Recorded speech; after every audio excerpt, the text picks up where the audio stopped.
This segment is brought to you by Debt Aid Consulting. Itama po natin. I'm a caregiver on a working visa here in Toronto. I send money to my parents every month.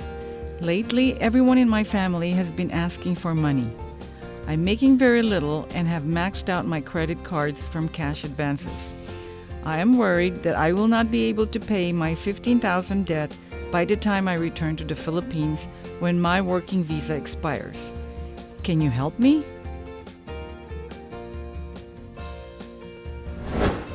We all know how hard life is back in the Philippines. That is why many Filipinos work abroad in the quest for the mighty dollar. For most Filipinos, this is a lifelong dream. Some even take very difficult jobs.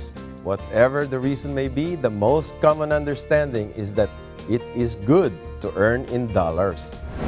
For those of us lucky enough to work abroad, we face the dilemma from the people we leave back home.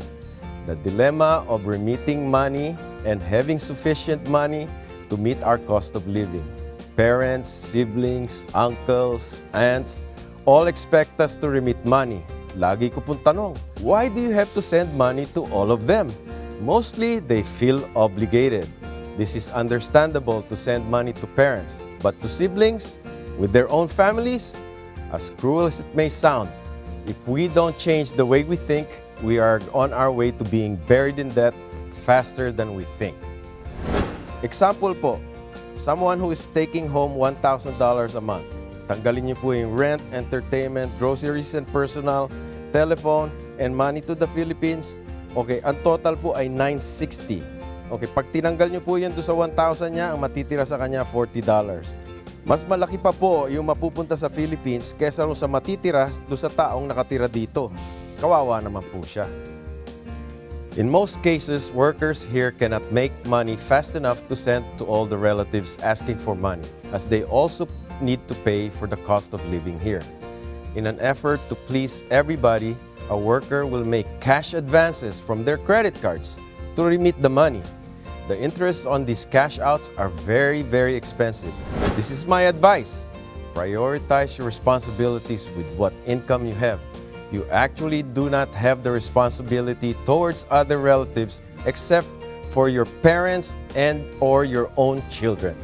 It is not a good practice to be buried in debt so you can support everybody.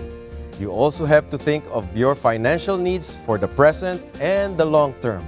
Hindi po libreng pera ang credit card. If you do not manage the amount of money you send versus what you can afford, you may soon find yourself in a deep hole which is hard to get out of.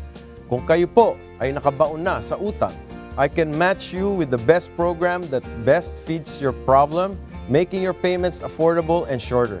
Tawagan niyo po ako sa Debt Aid Consulting so we may find a solution for these debts that's causing you grief.